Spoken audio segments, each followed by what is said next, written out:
हर समाज में इस तरह के कुंठित लोग होते हैं जो पुरानी मान्यताओं को आज भी आगे बढ़ाना चाहते हैं, उनको सर पर रखना चाहते हैं।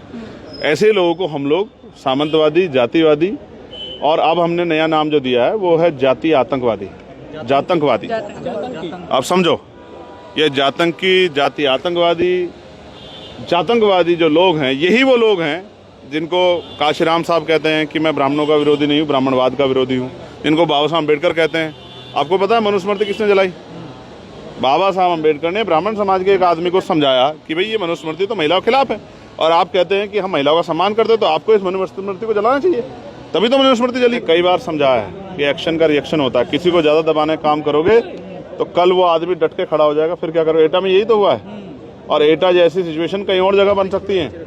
इसलिए मैं बहुत जिम्मेदारी से कह रहा हूँ, मैं अपने लोगों से कह रहा हूँ कि मैं आपकी शक्ति को जानता हूँ। नमस्कार, द जनता लाइव देख रहे हैं आप, और मैं हूं आपके साथ पूजा। और इस वक्त हम मौजूद हैं शाह ऑडिटोरियम में, जहां से आज प्रथम राष्ट्रीय अधिवक्ता अधिवेशन की शुरुआत की गई। और आज यहां पे चंद्रशेखर आज़ाद रावण, जो कि नगीना सांसद हैं, वो भी मौजूद थे इस प्रोग्राम में। और इसके ज़रिए आज वकीलों की एकता, और जो वकीलों की लगातार एक लंबे अरसे से मांग है उनकी कानूनी सुरक्षा की गारंटी को लेकर, जिसके तहत वो सरकार से कुछ मांगे हैं, उनकी लगभग 17 मांगे हैं, जिनका जिक्र आज चंद्रशेखर आज़ाद ने किया मंच के ज़रिए। और उन्होंने उन्हें आश्वासन भी दिया कि उनकी वो मांग वो सरकार तक पहुंचाएंगे। साथ ही बोध गया के मुद्दे पर भी यहाँ से उन्होंने अपनी राय रखी। इसके अलावा जिस तरीके से मध्य प्रदेश के ग्वालियर खंडपीठ में बाबा साहेब की प्रतिमा को लगाने का मामला है, जिसे लगातार भीम आर्मी जो है पुरजोर आवाज़ के साथ, मजबूती के साथ उठा रही है, हमने देखा अभी बीते दिन वहाँ पर उन्होंने कैंडल मार्च के ज़रिए भी अपनी बात रखी थी।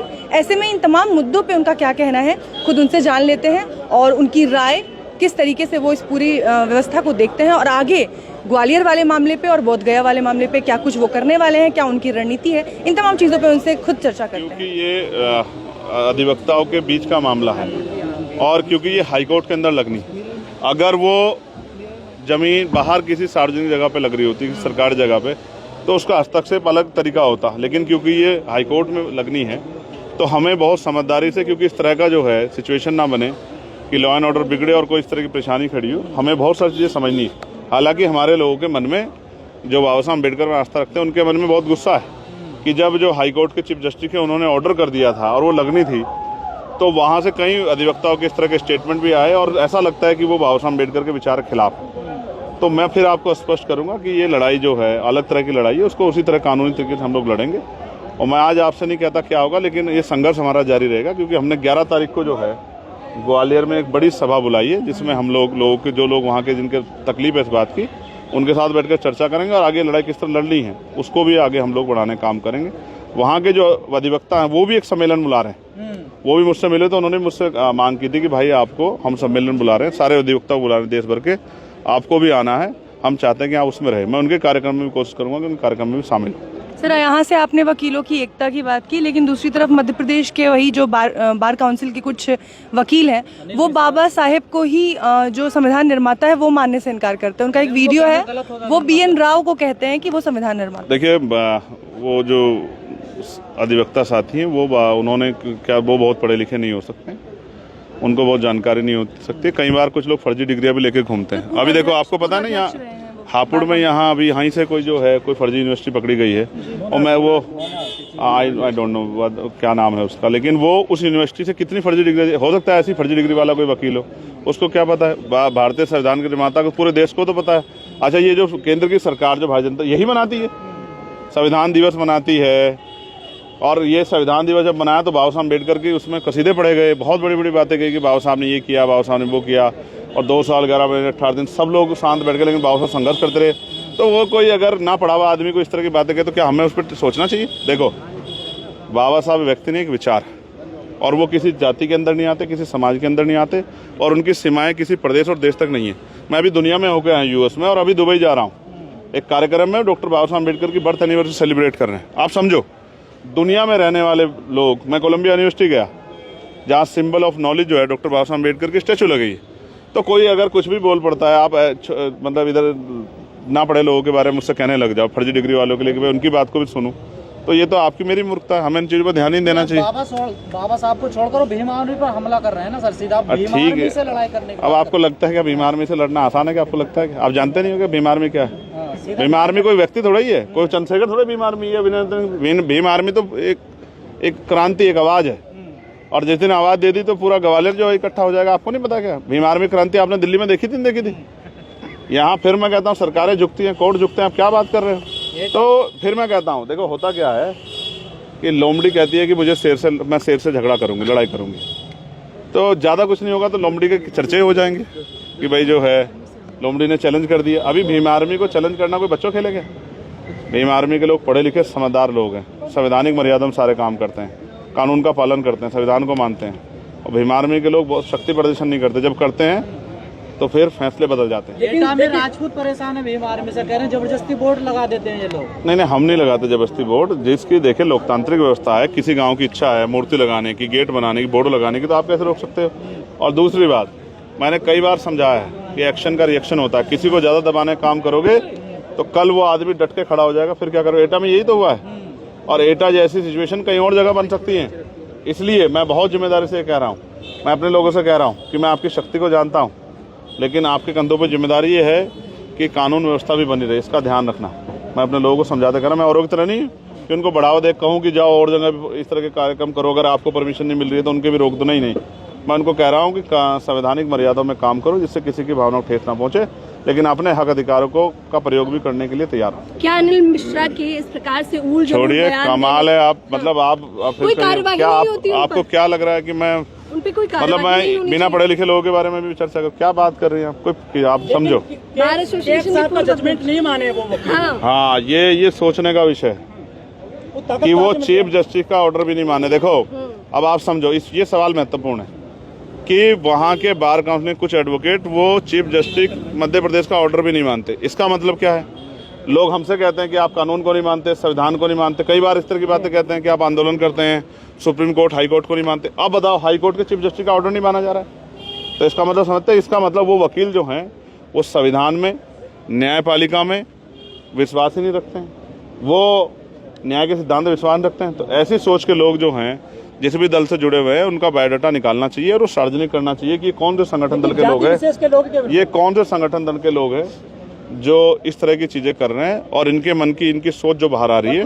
हमें सचेत, कुछ ब्राह्मण मूर्ति के समर्थन में आगे लगवा।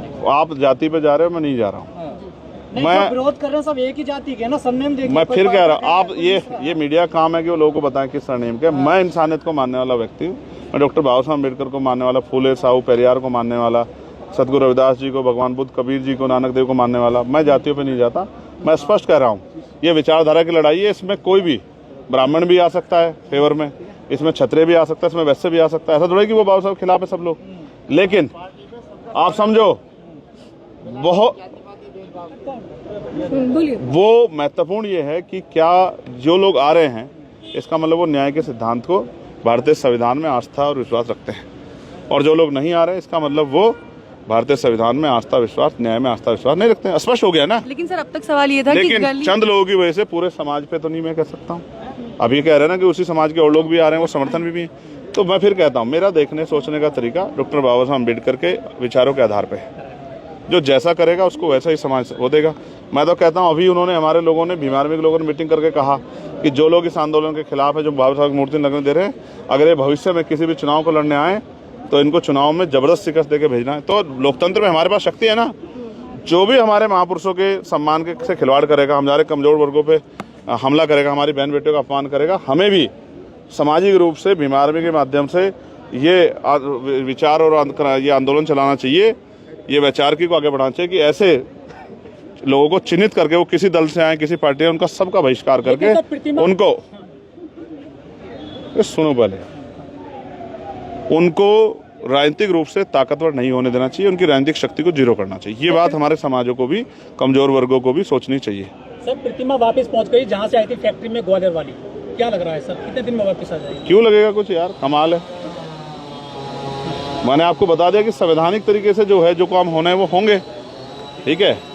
तो आप समझो ना, संघर्ष चल रहे हैं, वहाँ के लोग खाली थोड़े बैठे हैं। आप क्या कर रहे हैं? सवाल विरोध का है। जैसे आपने कहा संवैधानिक तरीके से, एकता में भी यही हुआ और मध्य प्रदेश, दोनों चीजों में उग्र चीज नहीं हुई। हाँ, तो क्या आप संविधान को सर्वोपरि रखा जा रहा है? नहीं सर, सर्वोपरि होना ही चाहिए यार।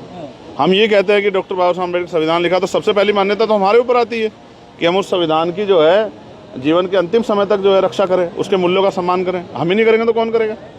ऐसा नहीं, हम तो संविधान को मानने वाले लोग हैं, हम तो हिंसा के खिलाफ हैं। ना हम कोई हिंसक बयान देते ना हम हिंसा करते, हम तो हिंसा के भी खिलाफ हैं और संविधानवादी हैं भाई, हम अम्बेडकरवादी लोग हैं। सर घर घर सिंदूर बांटा जा रहा है, ऐसा कहा जाता है। 9 जून से खंडन कर दिया बीजेपी ने। बीजेपी ने खंडन कर दिया। आप क्या सर सवाल ये है कि अब तक गली मोहल्लों में जो चीजें होती थी, जो विरोध जताए जाते थे, वो न्यायालयों में, जो न्याय का मंदिर है जहां वकीलों की जो बात की जाती है, तो जो दूसरों को न्याय दिलाने का काम करते हैं, जब वो इस तरह से खुल के जातिवादी मानसिकता दर्शाने लगते हैं तो समाज में एक चिंतन जाता है कि आखिर समाज जा कहाँ रहा है। ये देखिए, चारों उंगलियां भी बराबर नहीं होती। हर समाज में इस तरह के कुंठित लोग होते हैं जो पुरानी मान्यताओं को आज भी आगे बढ़ाना चाहते हैं, उनको सर पे रखना चाहते हैं।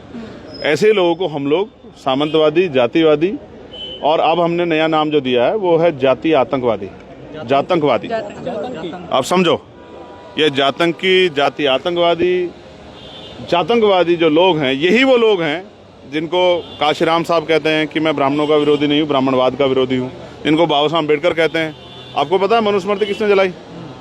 बाबा साहब अम्बेडकर ने ब्राह्मण समाज के एक आदमी को समझाया कि भाई ये मनुस्मृति तो महिलाओं के खिलाफ है, और आप कहते हैं कि हम महिलाओं का सम्मान करते हैं, तो आपको इस मनुस्मृति को जलाना चाहिए, तभी तो मनुस्मृति जली। आप समझो, हर जगह अच्छे लोग भी हैं, बुरे लोग भी हैं, तो हमें बुरे लोगों का विरोध करना है और अच्छे लोगों का साथ बढ़ाना। अगर सोचो हम उन अच्छे लोगों का साथ नहीं बढ़ाएंगे तो फिर उन समाज में अच्छे लोग कहाँ से तैयार हो पाएंगे?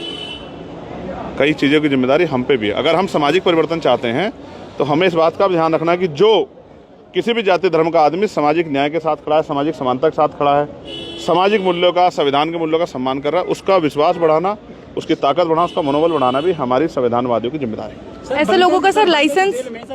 हाँ, कल मैं गया था बिहार परसों और मैंने बहुत जोर शोर से उनकी मांग उठाई कि बनते विनयाचार्य जी को झूठे आरोपों में जेल में बंद किया, सरकार को बनते विनयतन जी को बिना शर्त रिहा करना चाहिए। और अभी बिहार की हमारी टीम शायद कल या परसों से लगातार जो है उनकी रिहाई के लिए और BTMC एक्ट खत्म कराने के लिए धरने बैठने का काम कर रही है।